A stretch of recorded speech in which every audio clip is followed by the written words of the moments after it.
안녕하세요. 오늘은 누구나 살면서 겪게 되는 그 실망감 있잖아요. 네, 있죠. 특히 그게 막 쌓이고 쌓였을 때 이게 얼마나 파괴적인 결과를 낳을 수 있는지 좀 깊이 들어가 보려고 합니다. 실망감의 파괴력.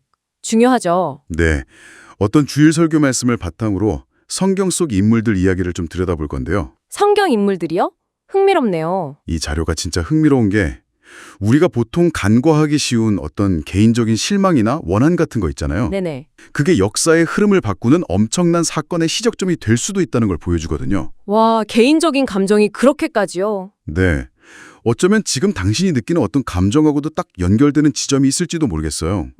그럴 수 있겠네요. 오늘은 압살롬하고 아히도벨 이 두 인물을 통해서 이 깊은 감정을 한번 따라가 보시죠. 네, 좋습니다.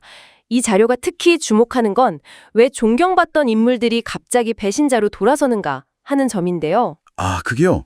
흔히 뭐 탐욕 때문이다, 권력욕 때문이다 이렇게 생각하기 쉬운데 그렇죠. 근데 이 자료는 그게 아니라 훨씬 더 개인적이고 깊은 상처, 그러니까 바로 실망, 여기서 답을 찾고 있어요. 실망이요? 네. 때로는 아주 사소해 보이는 실망들이 계속 쌓이다가 인생의 방향을 확 틀어버리기도 하거든요. 먼저 그 다윗 왕의 아들 압살롬 이야기부터 시작해 볼까요? 네, 압살롬. 압살롬에 반역하면 보통 그냥 아버지 왕위를 뺏으려는 욕심 뭐 이렇게만 생각하기 쉬운데 맞아요. 대부분 그렇게 알고 있죠. 근데 이 자료는 아버지 다윗의 어떤 행동에 대한 아주 뿌리 깊은 실망이 먼저 있었다.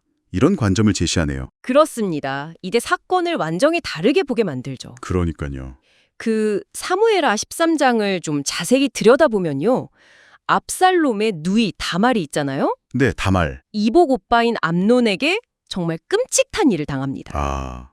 네, 그 사건. 근데 아버지 다윗 왕이 이 소식을 듣고 엄청 분노는 해요. 네. 그런데 정작 아무런 처벌도 내리지 않아요. 분노만 하고 조치는 없었다. 네.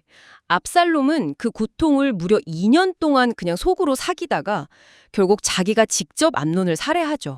직접 복수를. 그리고 외가인 그술로 도망가서 3년을 보내요. 그러다 어렵게 예루살렘으로 돌아왔는데도. 아버지가 또 2년 동안 얼굴조차 안 보여줘요. 만나주질 않는 거죠. 와, 2년, 3년, 또 2년. 계속되는 외면이네요. 그렇죠. 이렇게 반복되는 아버지의 외면, 그리고 정의롭지 못한 상황에 대한 그 깊은 실망감, 어쩌면 좀 버려졌다는 느낌까지 들었을 수도 있고요. 충분히 그럴 수 있겠네요. 믿었던 아버지한테 그렇게. 네. 이런 상처들이 계속 쌓이고 쌓여서 결국 반역이라는 그 극단적인 선택으로 이어진 아주 중요한 동력이었을 가능성이 높다는 겁니다. 정말 믿었던 사람, 특히 아버지에게 연이어 외면당했을 때의 그 감정. 어쩌면 당신도 비슷한 경험이 있을지 모르겠어요. 누구나 크고 작은 실망은 겪으니까요. 이런 배경을 알고 나니까 압살롬의 행동이 단순히 그냥 권력욕으로만은 정말 안 보이네요. 그렇죠.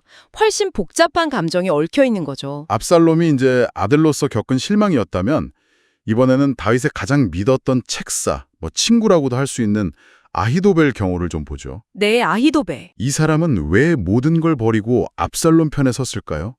진짜 삼국지로 치면 제갈량에 비견될 정도의 지략가였는데 말이죠. 여기서 이야기가 좀 더 복잡해지는데요. 집중해서 따라오시면 정말 놀라운 반전을 발견하실 수 있을 겁니다. 오, 반전이요? 궁금한데요? 사무엘하의 기록들을 이렇게 저렇게 퍼즐처럼 맞춰보면요. 놀랍게도 아히도벨이 바로 다윗이 간음했던 밧세바의 할아버지였다는 사실이 드러나요. 네, 밧세바의 할아버지요? 아히도벨이? 네, 바로 그 아히도벨입니다.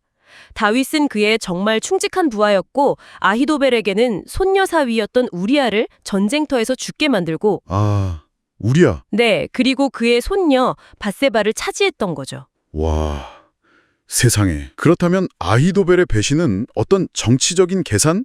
이런 것보다는 정말 뼛속 깊이 새겨진 개인적인 상처, 그 배신감? 때문이었다 이런 해석이네요. 정확합니다. 이건 뭐 가문 전체의 명예가 걸린 문제이기도 했고요. 그렇겠네요. 손녀와 손녀 사위에게 일어난 일이니까. 바로 그 점입니다.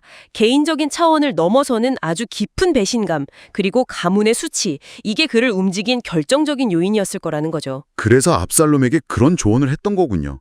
그 다윗의 후궁들과 맞습니다. 그가 압살롬에게 다윗의 후궁들과 대낮에 그것도 왕궁 옥상에서 동침하라고 주원한 것은 정말 충격적인데요. 진짜 충격적이네요. 이게 그냥 조언이 아니라 생각해보면 다윗이 밧세바를 범했던 바로 그 장소에서 다윗의 죄를 모든 사람 앞에 똑같이 드러내면서 모욕을 주려 했던 아주 처절한 복수극으로 해석될 수 있다는 겁니다. 와, 듣고 보니 정말 그렇네요. 그 장소에서 똑같이. 네, 인간의 깊은 원한이 얼마나 무서운 결과를 낳을 수 있는지 보여주는 대목이죠. 그러니까 할아버지로서 자기 손녀와 가문이 당했던 그 치욕을 그대로 되갚아주려고 했다는 거예요. 압살롬과 아히도벨, 이 두 인물의 선택을 통해서 이 자료는 결국 실망이라는 이 감정이 단순히 개인적인 문제에 그치는 게 아니라 공동체 전체에 어떤 파장을 일으키는지, 그렇죠. 그리고 우리 행동 하나하나의 무게가 얼마나 무거운지를 말하고 있는 것 같아요. 다윗 한 사람의 죄가 정말 도미노처럼 번져나가서 수많은 관계를 파괴하고 깊은 실망의 씨앗을 뿌린 셈이네요. 맞습니다. 이 자료가 강조하는 게 바로 그거예요.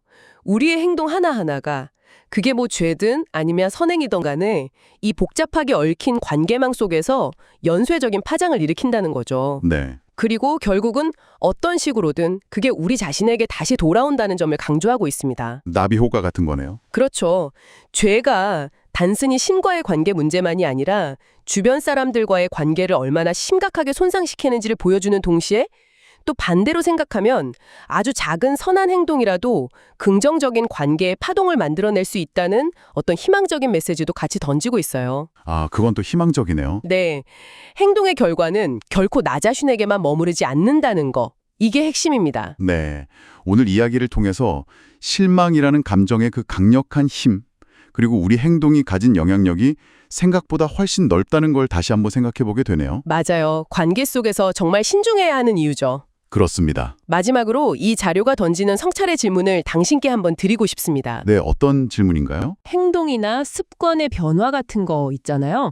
예를 들면 뭐 매일 감사한 일을 하나씩 적어본다거나 아니면 누군가에게 먼저 좀 따뜻한 말을 건네보는 것 같은 그런 작은 실천들요. 네네, 작은 실천들. 그런 것들이 당신의 관계 속에서 어떤 미묘하지만 긍정적인 파장을 일으키는지, 그리고 그게 궁극적으로 당신 자신에게는 또 어떻게 되돌아오는지 한번 민감하게 관찰해보는 건 어떨까요? 아, 나의 작은 행동이 만드는 파장과 그 결과에 집중해보라는 말씀이시군요. 네.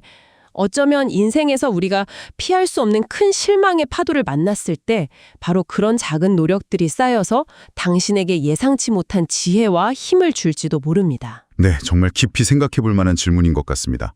오늘 귀한 통찰 나눠주셔서 감사합니다. 네, 저도 즐거웠습니다.